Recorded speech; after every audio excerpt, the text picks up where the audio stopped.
Our daily life is a circus. I have a day sheet right here. This is a day in the life of Paramore.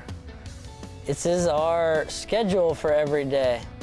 It's really weird to not have anything planned, but somebody else plans out your day for you and they give it to you on a piece of paper.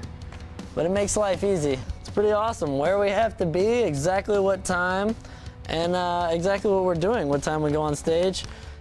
We know when we wake up in the morning we're gonna have a meet and greet at some point in the day. We're gonna have sound check. And a lot of times there are little radio visits or performances that we have to, wake up early and do. There's things like that you know are gonna happen. Some days you wake up stoked to do it, and some days you're like, oh my gosh, I feel like crap, I'm miserable, and I don't want to pretend that I feel awesome. Like, you feel like it's just Groundhog Day, We got to go to a lot of cool cities on this tour. I just love going to all the cities so I can eat the food that they have there that we don't have here. Zach talks about food every time he talks. Sorry. Chipotle, I know, I'm so hungry right now. A couple of my favorite places that we went to on this tour, I like the West Coast a lot because there's, of course, Taylor's gonna laugh. I always talk about food. In-N-Out, I mean, it's just so good. Unbelievable. But Seattle was really sweet. We saw Def Cab play in their hometown. That was really fun.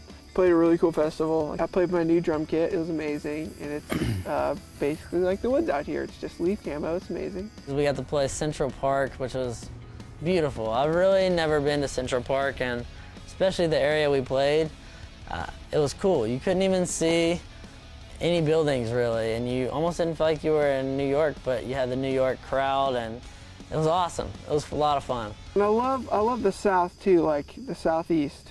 Is that how you say it? Mm-hmm. Like kind of where we live, and I don't know. I like playing Memphis and Arkansas. We played in Little Rock, which is where I was born, so it's kind of my hometown.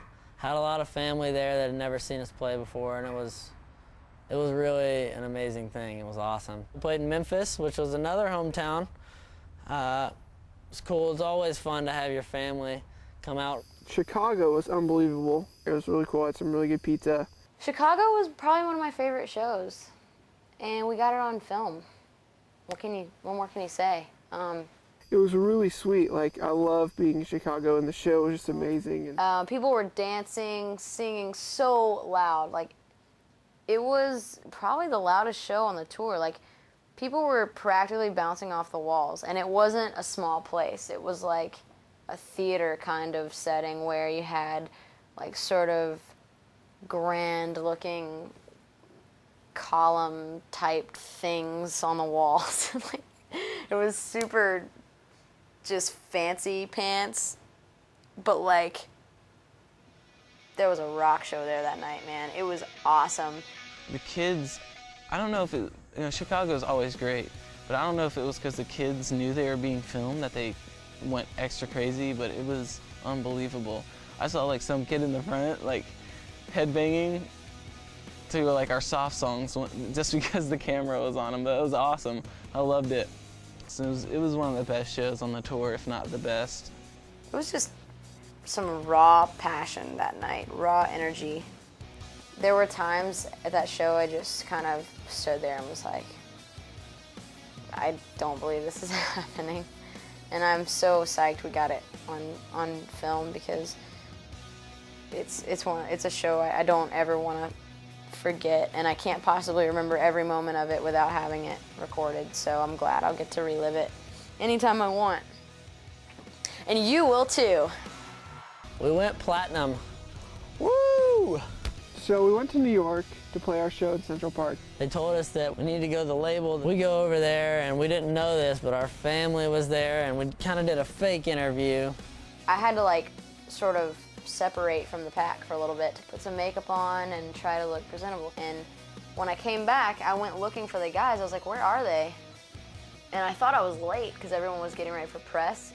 So I started walking around, and I walked up these steps. It turned out to be that Haley accidentally walked upstairs and ruined the surprise party. I walked into a room full of everyone we work with, our families, everyone. And as I got there and people started to see me walk in, music started playing. It was like, that's what you get when you let your heart win. And then, like, over here, people were clapping, woo, yeah! Like, the rest of the band was sitting in a room because we weren't supposed to go upstairs yet. And everybody started and she was like, oh no, and she ran downstairs. And I ruined our surprise platinum plaque presentation party. But it was cool because we went back up and everybody was like, yeah, yeah.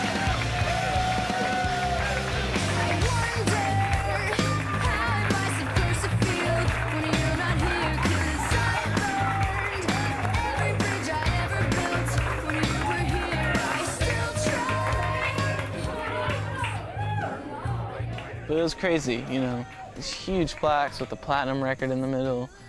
It's amazing to think that a record we put out went platinum, sold 1 million records. You know, it's definitely a dream come true for me. This is so crazy! I can't believe it. Hey, yeah, sure. This is like pictures of the war. It's like a photo shoot 101. It was an amazing accomplishment, something that, to be honest, in my wildest dreams, I would have never even thought that happened. It's crazy because, especially like at this time, like in CD sales, like no one sells that. It's been such a blessing to be a part of something that really made it. It feels good. We have an amazing label. We have an amazing team that works for us, and like they always, you know, we work hard as a band, but they're always there backing us completely on everything that we do, every decision that we make and risk that we take. They believe in us, and it's cool to see them, you know, really push and work hard for us, and to know that we like got to this point together. It was just a great day. There it is. It's on my wall if you want to pan over there, Brandon. Slightly larger than the gold plaque, I would say. I'm definitely thankful for it, and I feel really blessed, and I want to thank our fans for that, because they're the reason we were able to, you know, to get to that point. New York was a huge day for our band and for everyone that works like on anything Paramore. Like everyone just had such a great feeling and sense of accomplishment that day, and pride, and it was good. It was a cool way to kind of end the U.S. album cycle of RIOT. The last night, I guess, of the final RIOT tour was epic, I guess. Like, for our set, everyone came out during our last song, Misery Business, and like people were like air guitaring, and people were just like standing on top of our ramp, like Pirates of the Caribbean style, like swaying. There's like 20 dudes on the stage. Yeah, it was just a party, you know, and at the end we all like bowed, the whole tour bowed together. And That last night was insane. And then right afterwards, which people didn't really get to see, we walked backstage and everyone was so hyped up from that. Everyone was just, whoa! Everyone was screaming. Just, it was the most unbelievable thing ever. Like even me, like I became this crazy man that just started yelling louder and crazier than I've ever yelled ever. And it was like the most joyful experience ever. I tried to slide and I like just totally killed myself. I wanted to die. I wish that could happen every single night.